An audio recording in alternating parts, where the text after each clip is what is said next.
Magandang araw muli sa ating mga kapatid, kapanali, kapuso, kaibigan. Okay, ngayon ay araw na ng unang Miyerkules ng buwan ng Hulyo, taong kasalukuyan. Napakabilis ng panahon at ilang buwan na lang ay tutugtog na ang ating mga pamaskong awitin. Napakahalaga po ng buwan ito sapagkat muli magkikita-kita ulit tayo at magbabahaginan tungkol dun sa napakahalagang paksa sa usapang lalaki. Ako po si John Calis Carandang, isa pong licensed psychologist na magbabahagi po ng tungkol po kung ano po yung pwede natin mapag-usapan para sa buwang ito. Dahil po ang buwang ito ay inalaan ng ating Santo Papa sa kanyang intensyon na for the pastoral care for the sick. Nararapat lamang po bigyang halaga rin natin yung mga nag-aalaga sa mga may sakit nating kapatid. Alam ko hindi madaling mag-alaga na may sakit. Sakit man to sa physical health, mental health, financial health, social health. Marami po mga bagay na dapat tayo is-considera and to help them to lighten their burden who are those who are taking care of the sick, lalo na yung mga nurses, nasa medical fields, mga caregivers, okay? At higit sa lahat yung mga significant others o mga relatives ng may sakit. Alam niyo, sa totoo lang, sa tuwing naalala ko po ito, parang iniisip ko lang din po na bakit po malapit po sa akin ng mga carers o mga caregiver. Una po, kasi po, bago humawala ang aking butihang lola, maternal grandmother, nung siya po'y nagkasakit, hindi naman o sa pagmamayabang, inalagaan ko po siya. Inalagaan ko po siya buwan-buwan, kahit po siya ay nasa Batangas, hanggat maaari po, ako po ay lumuluwas sa Batangas, mula Maynila to Batangas, to check her condition. Kahit pa paano mapadiguan ko man lang, or mapakain ko man lang, o mabantayan ko man lang. Kasi napakahalaga po sa akin yung pag-aalaga ng aking lola, dahil siya po ang nagpunla ng kung ano po meron ako ngayon, pananampalataya sa Diyos, at kung ano man yung mga dunong o karunungan o nalalaman ko ay utang ko sa Kanya. Pangalawa po, ang aking buting ina po ay isang caregiver sa Amerika ng maraming panahon, 2 dekada po susumahin. At kailanman po hindi po siya nakauwi sa Pilipinas dahil siya po ay walang papel. Pero ganun pa man po, dahil sa awa ng Diyos, ako po ay pinagpaalam po makarating sa Amerika para tingnan ko yung kalagayan ng nanay ko at yung mga may sakit. At tunay nga po naman, napakahirap sa mga may sakit ang maranasan nila to, at sa mga nag-aalaga ng may sakit. Kaya po itong pagbabahaginan ko para sa usapang lalaki ay batay rin po ito sa aking karanasan. Kung nasan man ang aking butihing lola, kapiling nawa siya ng pangumay kapal, sana marinig ito. At bigyan ko ito, maging oportunidad ko to para pasalamatan ko siya, sapagkat hindi niya ako patuloy pa rin niyang binubulong sa Panginoon Diyos ang aking mga intensyon. Sana, harinawa. At lalo na ho, yung napanood ko yung isang pelikula, How to Make Millions Before Grandma Dies. Wala man akong minana sa aking butihing lola, pero kahit papaano ho, meron po akong aral na natutunan sa pag-aalaga ng may sakit. At ngayon, ako yung isa pong psychologist, hindi pa rin po mawala sa isip sa aking misyon ang pag-aalaga ng may sakit. Ito man po yung sakit man lang sa kalooban or sa kaisipan. Halina't ating tuklasin ang pagbabahaginan ko para sa ating usapang lalaki na may pinamagatang caring for someone. Caring for someone. Bago tayo magsimula, ating muna tayo manalangin at hingin ang gabay ni San Jose na ating pintakasi. Ilagay po natin ang ating sarili sa presensya ng ating Panginoon at tayo po'y sabay-sabay na manalangin kay San Jose. In the name of the Father, of the Son, of the Holy Spirit. Amen. O glorious Saint Joseph, spouse of the Immaculate Virgin, pray for me to have a pure, humble, charitable mind, and perfect resignation to the divine will. Be my guide, Father, and my model through life, that I may die as you did in the arms of Jesus and Mary. Amen. Saint Joseph, pray for us. With the Father, of the Son, of the Holy Spirit. Amen. Tulad nga ho ng aking sinabi, ang July 2024 po ay inilaan ni Pope Francis sa kanyang intensyon na for the pastoral care of the sick. Okay? Sa mga nag-aalaga at sa pag-aalaga na may sakit. Isa sa mga turo ng ating simbahan ay mag-alaga. Okay? Alagaan ang may sakit at mga pangangailangan. At ito po ay isang hamon sa atin kung paano natin gagampanan bilang Catholic. And I believe that it is not also taking good care of the sick, but also taking good care of the carers as well. Kasi itong mga caring someone, okay, itong mga carer na ito, ay sila rin yung malaking role upang mabigyan ng quality of life ang mga may sakit. At hindi po natin ikaiila, no? Pwedeng ikaila na bilang isang Katoliko, bilang isang Kristiyano, ito po'y biyaya. Ito rin ay isang bukasyon at daluyan din, maaari din tayong maging daluyan ng biyaya upang gawing instrumento ng ating Panginoon Diyos sa pagpapagaling. Hindi man lang gumaling sa kanyang physical, no? Nakagalingan, pero ako'y naniniwala because of our intention, our good intention to taking good care of the sick and to taking good care of the carers, we can be also a fountain of blessing, an instrument to become a blessing for others.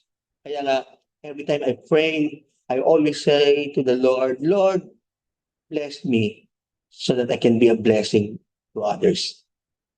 And let us also join our Pope Francis for his intention to pray for the pastoral care of the sick.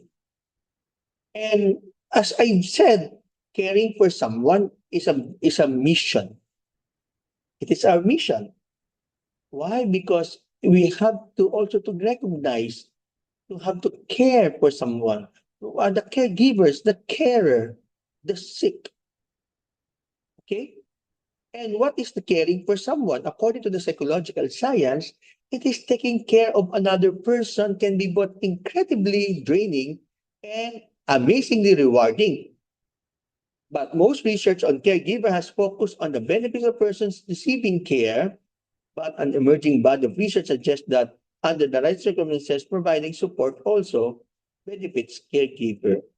So it is also one way of taking care of another person who are giving their time, their treasure, their talents in taking good care of our loved ones.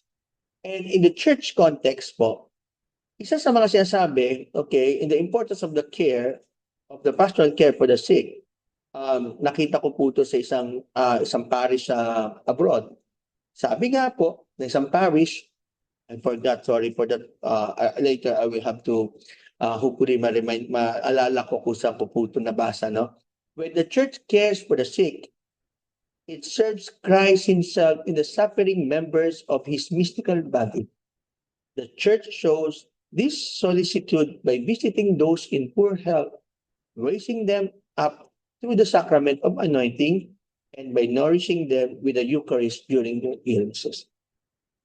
Kaya nga po, ako po personally, I think for 2 or 3 years, na ang aking butihang lola ay nakaratay sa banig ng karamdaman.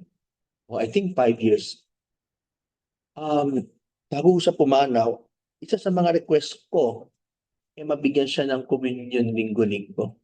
Kahit pa paano, linggo-linggo. Nung panahon po yun, di pa po uso yung internet. Meron man pero hindi pa gano'n ka-advance kaya at wala pa naman po mga online masses. Um, ang ang isa sa mga sinuggest ko na lagyan ng TV yung bahay, yung kanyang kwarto para makapanood ng online masses man lang sa paglinggo. Pero napaka-imposible dahil wala ho masyadong maayos na signal sa probinsya namin those days, although yung time na yon. Um, Kaya nga every time na every Sunday I make it a point na merong isang Eucharistic lay minister ang magbigay sa kanya ng communion of the sick. Kasi naniniwala ako na ito yung nagpalakas sa lola ko. At pangalawa, ah, despite na kahit na ako po ako nagpapakain, ako po ang kahit papaano nagpapalit ng kanyang mga diaper or ng pagpapainom ng gamot, parang sa akin, kailangan bigyan ko rin din siya ng um, what we call this, um, communion, no? Kasi kailangan balanse. Physical care and even the spiritual care. And I remember when during our heart-to-heart conversation, isa sa mga sinasabi ko sa lola ko, "Lola, kaya mo ba, gusto mo bang umabot ng 100 years old?" And she said, "Anak, wag na. Okay lang sa akin. Basta importante makapunta ako sa langit." Kaya nga siya yung pumanaw sa edad na 86 years old at peacefully, peacefully. At wala po akong masasabing isang regret sapagkat ako po mismo kahit papaano sa aking kahinaan, sa aking hindi alam ko hindi ako worthy, naibahagi ko si Kristo sa kanya, naibahagi namin si Kristo sa kanya. At isang bagay po 'to para bigyang halaga rin po yung mga taong nag-aalaga na may sakit. Ano po? At ito pong testament ko po o testimony ko ay maging magsilbing aral sana rin o inspirasyon ng mga ng mga kabataan na sa gitna ng kanilang kung sila po may lolo't lola pa, huwag sana sila mag-atubiling alagaan ang kanilang mga lolo't lola sapagkat yung daluyan po ng biyaya, yung biyaya ng Panginoon Diyos ay siksik, liglig at umaapaw po talaga. At ngayon po patuloy pa rin akong pinagpapala sapagkat alam ko, nararamdaman ko, naniniwala ako na binabiyayaan ako ng Diyos dahil sa aking kabutihang binigay sa aking lola nung siya po'y nabubuhay pa. Kaya po ganun po ang importansya ng pastoral care for the sick. Kaya nga po kung halimbawa may pagkakataon tayong mag-sitcod sa ministry natin, why not to visit those who are sick? Why not to pray for them? Why not to ask to offer masses for them? Or why not to call a priest to give anointing for them? It is also our major duty, no? To prepare those the sick people to enter in heaven pag sila'y tinawag ng Panginoon.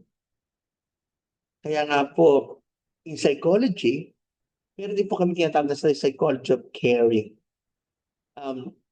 Kaya nga po, pinipilit ko, sinusubukan ko po, i-connect ang spirituality sa psychology sapagkat the psychology of caring is also like this. It is a psychology must be relevant to care for by families in domestic setting as well as to more specialized and professionally staffed settings. The relationship between explicit and implicit philosophies of caring, the goal and objectives of caring, the care practice of themselves, and the emotions and feelings associated with care need to be carefully examined. It is relevant to care by families in domestic setting. It is an art of caring. It is the science of caring to others that gives, wellness, that gives life satisfaction, that gives happiness sa taong may sakit at sa taong nag-aalaga ng may sakit. And if I going to try to reflect ano yung magandang dulot ng mga taong ng pag-aaruga, caring for someone, benefits of caring someone. Okay? Yung mga nag-aalaga. Okay? Siguro the caring someone, okay, for someone, teaches compassion. Pag ikaw ay nag-aalaga at inaalagaan mo din sarili mo, it teaches compassion. Malasakit. Kaya sarap isipin, no? Kaya sarap isipin na may mga pagkakataon po na dahil ikaw ay nag-aalaga na may sakit at dahil ikaw po ay ginagawa mo itong ministry, tinuturuan kang maging compassionate. Not only to others, but also to yourself. Napakabuti nga po ng Panginoon Diyos sapagkat ito po yung hinihingi natin na makaramdam din tayo ng malasakit sa sarili natin. At hindi na tayo basta bigay ng bigay o tulong ng tulong, but also mas unawaan pa rin natin yung ating sarili na malasakitan sapagkat sabi ko nga po, sabi nga po sa isang kanta, the greatest love of all is to love yourself. Second, feeling of sense of accomplishment. Consummatum est. Ika nga. Ako, nung nawala ang lola ko, tinabi ko, consummatum est. It is finished. Yes. Hindi ako nagsisisi. Hindi malaking kawalan. Masaya akong inihatid ko sa huling hantungan ng lola ko sapagkat inalagaan ko siya. At meron akong feelings of accomplishment na pinagmamalaki ko. Kaya nga nung burol, hindi ako nagpupuyat. Bakit? Kasi tapos na yung aking pagpupuyat nung siya'y nakaratay sa badig ng karamdaman. Para sa akin, salamat. Mission accomplished. Kaya sarap isipin na hindi nawala ang aking lola na sabihin ko po sa inyo totoo na may ngiti sa aking labi. Nalulungkot ako pero may sense of accomplishment ako eh. Hindi lang pala ako basta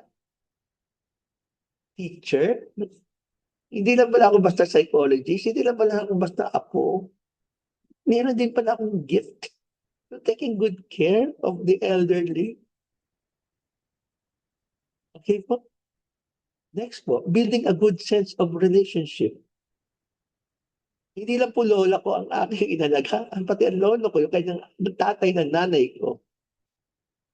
And kahit na po ang lolo ko hindi na nakakakilala nung nabubuhay pa siya at ang lola ko wala kaming ibang kwento kundi pagkukwentuhan namin tungkol panahon ng Hapon kung paano sila nag-survive.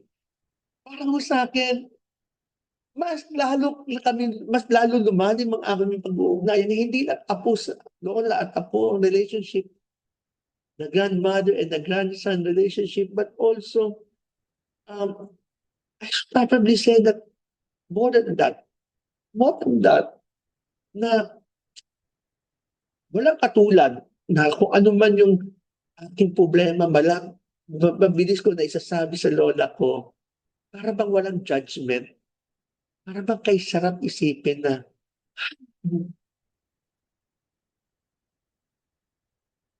soulmate ko lola ko, soulmate ko lolo ko.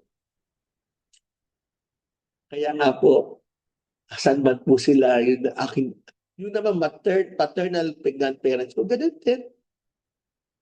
Wala akong opportunity maalagaan sila sapagkat sila po ay pumanaw sa abroad. Pero ganun din po, nung sila po yung kalakasan, inalagaan ko rin po sila kahit papano. Pinag-ahig man lang kahit papano, pinagaan ko yung trabaho niya habang ako'y lumalaki kahit papano. Kaya nga po yung relationship ng caring, ng carer, at ng patient, wow, it's more than that. And then the last but not the least, it develops empathy. To be honest, kaya nga minsan naiinis ako sa mga caregivers, minsan yung apo, nakakita ko, na wala man lang, hindi man lang nila maintindihan yung kakulitan ng isang matatanda, hindi man lang nila maintindihan yung ugali na may sakit. Alam niyo, sa totoo lang, pag bukal sa kalooban mo yung pag-aalaga na may sakit, pag bukal sa iyo ang kalooban mo na maging ministry mo ay pastoral care for the sick, mas lalo mo siyang naiintindihan, mas nararamdaman mo din ang pighati ng kanilang puso at isipan. Mas lumalalim ang pag-unawa mo. Sapagkat sila po, ikaw na may busigang puso sa paglilingkod, mas kaisa ka sa kanilang journey. Ano pong gagawin naman natin? Kung ikaw po ay carers, siyempre hindi ka lang naman dapat alagaan mo yung may sakit. Baka ma-burnout ka. Isa sa mga ginawa ko para hindi ako ma-burnout ay self-care. Ay, sa totoo lang po. Miss na miss ko ng lola ko. Miss na miss ko ng lolo ko. Pero para hindi po ako ma-burnout, ang ginawa ko po self-care. Inalagaan ko rin po sarili ko. Nung nawala po ang lolo ko, ako po ay nasa seminaryo yung time na yon. Hindi ko man lang po napagsibi ang lolo ko physically, pero spiritually, malayo man ako, pinagdadasal ko rin sila. Pero ano po yung self-care na binigay sa akin, o binibigay ko po, nais ko po ibigay sa inyo. Spell out natin ang self-care. First, look for a support group. Huwag po ninyong, hindi porket carer kayo, doon lang po kayo magbantay ng 24 oras sa pasyente. Hindi po, support group, like a group of caregivers, a group of, that can share their feelings, their thoughts about how to take good care of their loved ones. Why not? Letter E, ito po lagi ko sinasabi. Exercise what? Mindfulness. Exercise mindfulness. Hindi po madali. Pero kahit paano may oras ka mag-meditate to validate your feelings, to remove the negativities in life. Letter L, learn to prioritize your needs. Kung pagod, pahinga. Kung pangangailangan mo, magpahinga. Why not to ask someone, your friends, or your other relatives, to please take good care muna yung pasyente ko. Kailangan ko munang matulog. Kasi pangangailangan ko matulog. Kailangan ko munang huminga sa labas. Kailangan ko munang bilhin yung aking pangangailangan. Kailangan ko munang magpahinga.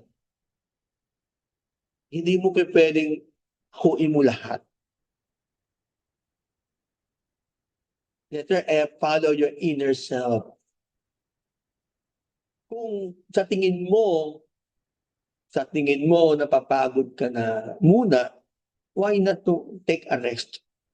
Kung sa tingin mo hindi ka na appreciate na mga mahal mo sa buhay, why not to take a pause?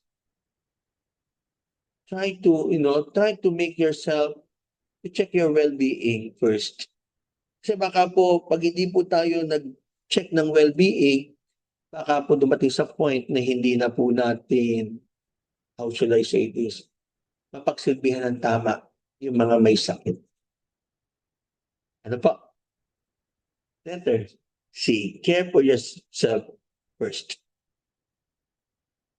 Bago ka mag-alaga, alagaan mo muna sarili mo. You should know if you are capable physically, mentally, emotionally, socially, spiritually, okay, healthy ka to take good care of the others. Otherwise, baka ikaw rin ang maging pasyente. Wag naman po sana. Ask for help. Why not? To ask for help. Help! Just say help. Because asking for help is also a way of expressing your love for yourself. Letter R, recharge. Huwag ka magtrabaho 7 days a week. Magtrabaho ka man lang kahit paano 5 to 6 days a week. At yung isang araw, pahinga. Day off. Walang masamang magpahinga. Walang masama na hindi ka na mag-recharge or magliwaliw or sabihin natin oras mo naman. Last but not the least, eat well. Utang na loob po sa mga nakikinig po dito. Pag oras na po sana ng pagkain ng caregiver, pakainin niyo din po. At pag oras din na sila kumakain, sana po hindi po sila kumakain habang nagtatrabaho. Kasi po, hindi po sila nakakain ng gusto. Kasi kailangan nila madaliin. Okay? Dahil titingnan yung pasyente. Minsan nga ho, nagtitipid yung iba. Kung ano lang yung available ng pagkain, yun lang bibigay sa caregiver na parang minsan ho, hindi ho ba deserve din ng caregiver, ng carer, na mga sarap din ang kanyang kakainin at meron siyang oras sa pagkain na siya lang na-enjoy niya yung food and others. These are the self-care for the carers.